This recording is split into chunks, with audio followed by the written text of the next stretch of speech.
Well, Melissa, we just finished up the 8th season of Big Bang Theory on CBS, and you had a lot going on this year, lots of different kinds of things. How would you assess this particular season for your character? It was interesting. I think with the death of Mrs. Wolowitz on the show this year, it was a turning point, I think, for Bernadette and Howard in their relationship. I think, as in any marriage, when there's a tragedy, there's it can either take a relationship apart or bring them close together. And I think we really saw how solid their marriage was and how they navigated this.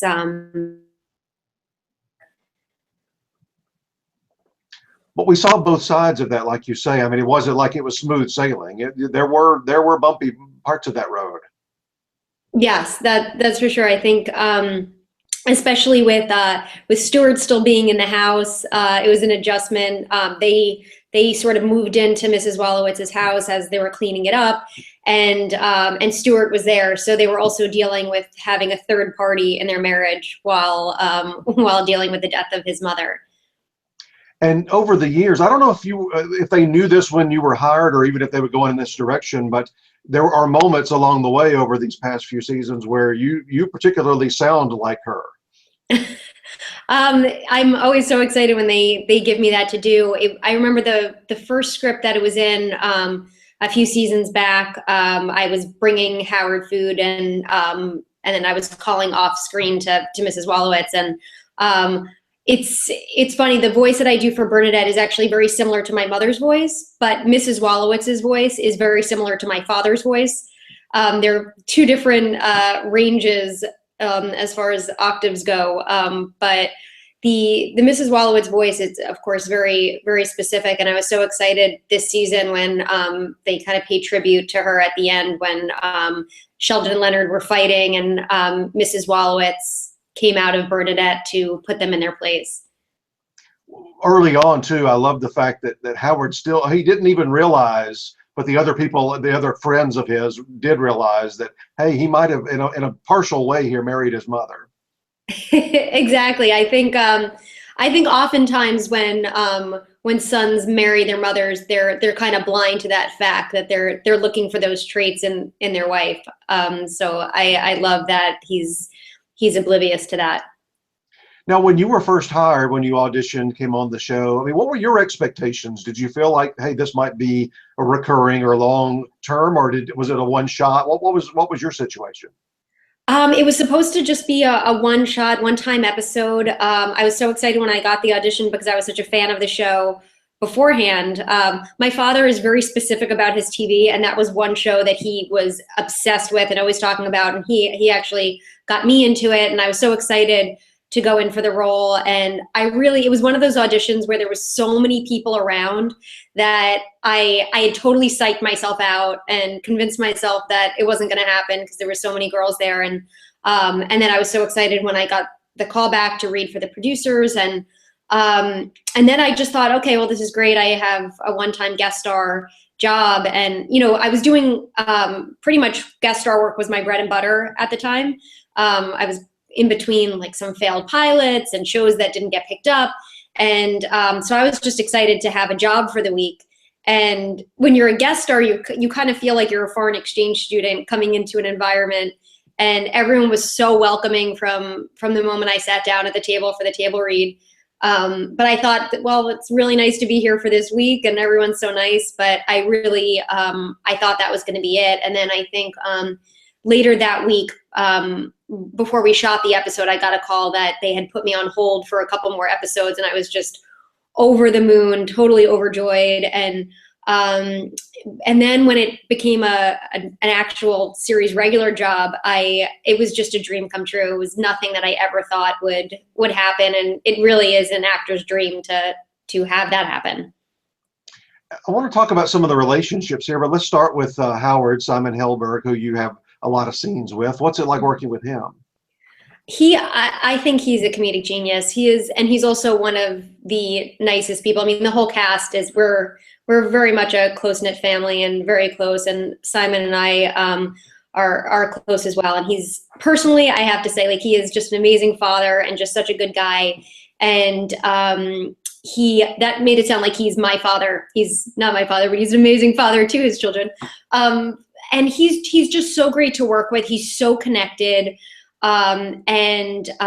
He's the choices that he makes. A lot of times when I read the script and then hear him say it out loud, the way he spins dialogue, I think is so fantastic. And he just has unbelievable instincts. And I thought the work he did this season, especially with some really heavy material that, normally for a half-hour sitcom, you don't really get to delve into such heavy emotion. And I thought how the writers constructed these episodes, where it wasn't a very special death episode. It really, you found out even in the episode where his mother died that it was towards the end of the episode. And I just thought he handled that moment so beautifully with, letting everyone know that his mom had passed away. But I love working with him so much. I feel, even for that first day on set, he was just so wonderful and made me feel right at home. And he's a great work husband to have. And one of my favorite parts of this show, and I've talked to all the different cast members over the years, but I love it when there's a girls segment or a girls, maybe half of an episode where the three of you are doing something. Just talk about working with that in that kind of a relationship. It's so fun. It's very much like how it is on camera. It's so fun to get that female energy together. This year we had the Vegas episode where Penny and Amy and Bernadette went to Vegas, and it was a role reversal of Penny actually having to study rather than going out and party. And that one was so much fun to shoot. The three of us had a blast together. Of course, playing drunk was super fun, especially since the drinks that they actually made for us were so intensely sugary that we were just on a sugar high the whole time as we were filming it. But they're great. And both Mayim and Kaylee both of them have such fantastic timing. And so when we have those scenes together, they flow so well. And I just love how the writers have done such a wonderful job with making us each so specific. I think, a lot of times there's the smart girl and there's the pretty girl. And on this show, there's two scientists essentially who are hanging out together, and yet my character and Amy's character are so distinctly different. And even though we're both in a similar profession, although, not exactly the same.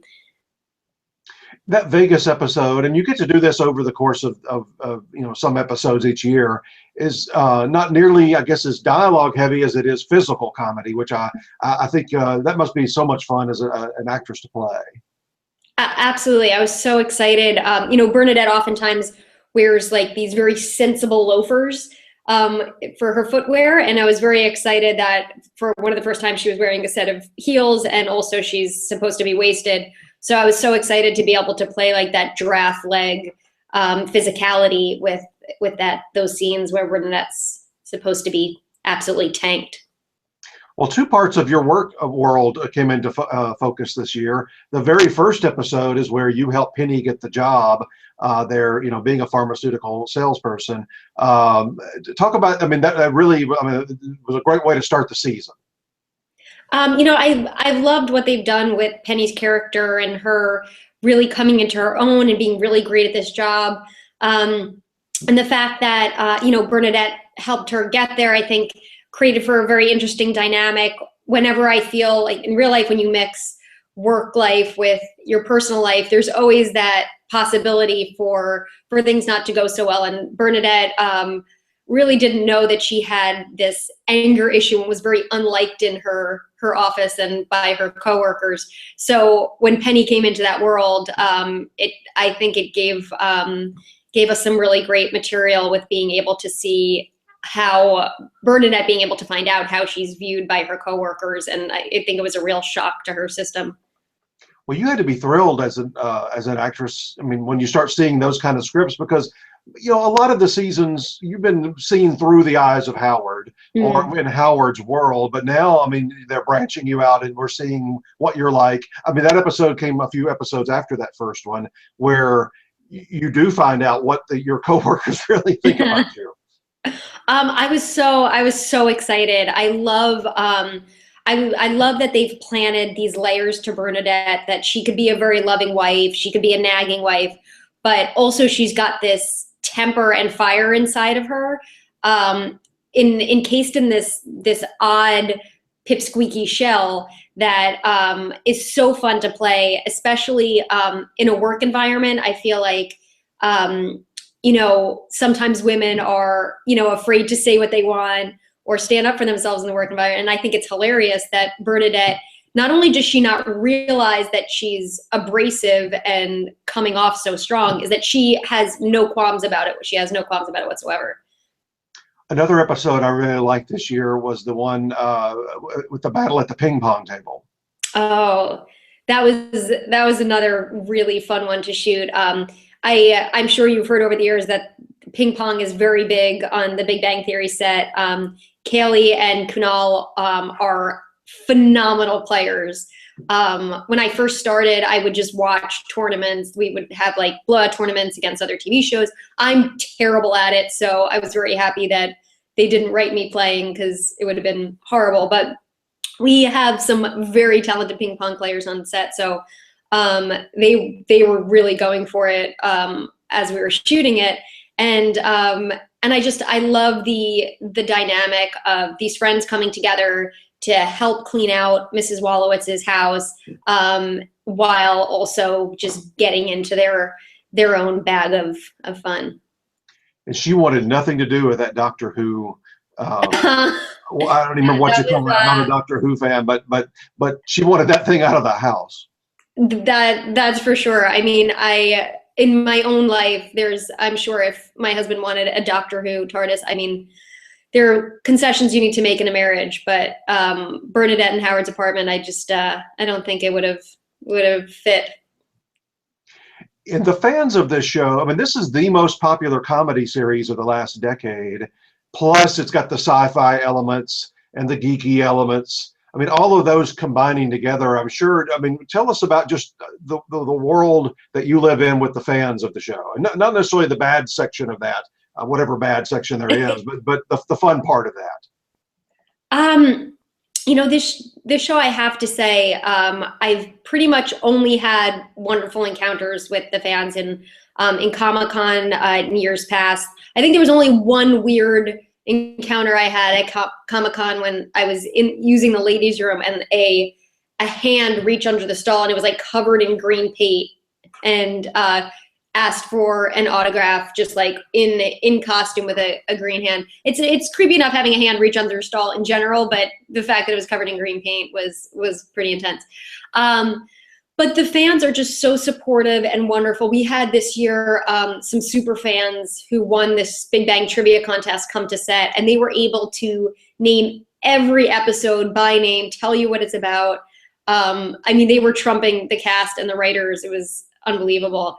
And I just think it's a really passionate world. And I think, in addition to the comic book world and the sci-fi world that I think identifies with some of the things that the guys are interested in on the show, I think what really resonates with people, and what the creators and writers have done such a good job of really highlighting, is these are a group of underdogs who have found their family. And I think we all can relate to being underdogs at some point in our life, whether we're into comic books or Star Wars or science, or we're a nerd in school. I think at some point all of us have felt that we may be a bit of an underdog. So I just think that that's what resonates with people across the board. I think you're right. I mean, even if you look at the Chuck Lorre shows over the years, this one has a lot of heart to it. I mean, of course, it's got the laughs coming every minute, but it's got a lot of heart and a lot of emotion. And you really, as just an audience member, you care about these people. Yeah, I think thank you for saying that. I think that's really true.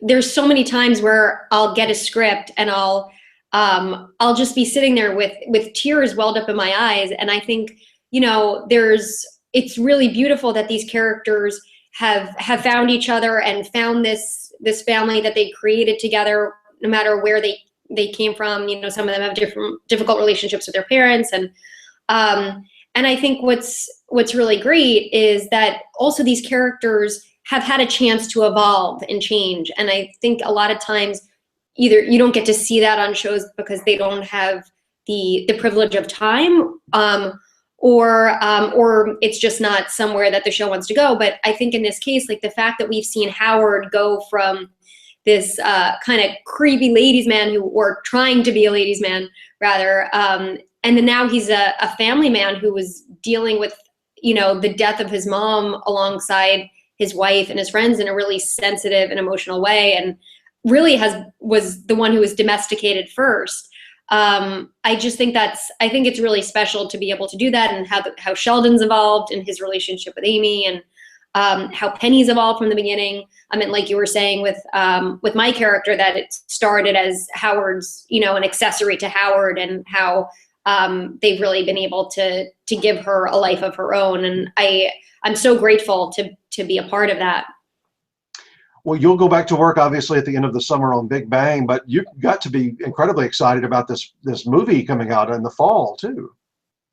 Yeah, I am. I'm super excited. It's called The Bronze, and I play a former bronze medal winning gymnast who 10 years ago won the bronze medal in gymnastics, and now these years later she hasn't done anything with her life, and she's living in her father's basement, and she's miserable and has become a very bitter, angry, nasty human being. It was so fun to write. I wrote it with my husband, Winston, and we shot it last summer in Ohio, and it went to Sundance in January. We were very excited about that. We were the opening night of the festival there, and now we're coming out in October. So we're really, really excited. I can't wait to share it with everyone. Well, not having seen it, but just I will commend you on one thing here. I mean, nobody cares or has sympathy for the gold medal winner, the the Oscar winner, the Peabody winner, whatever it may be. But the bronze, I mean, that's such I would think a rich area to mine there. Somebody that's didn't quite get to what she wanted. It's true. It's true. I think there's something very symbolic about it for this character. And, we were lucky enough to have some cameos from famous gymnasts. We have Dominique Mucciano and Olga Korbut who appear in it. And it was really funny when Olga, on her Danzette, we asked her what she thought of the bronze medal, because she has, all these gold medals. And she's like, the bronze is nothing. The bronze. Who cares about the bronze? So I think it's interesting. You can name all these gold medalists over the years, but we wanted to explore what happened when someone still achieves excellence in this world, but is once all the endorsements go away a couple years later, what happens to that person, and the whole idea of celebrity in a small town, and how we oftentimes put whether it be athletes or actors just up on a pedestal, and what happens when all that hype fades away. Well, good luck with that. I know you're excited, and we're looking for more great things out of Big Bang Theory as it heads into I can't believe this, but a 9th season. It's crazy. It's crazy. I'm so insanely grateful. Thank you.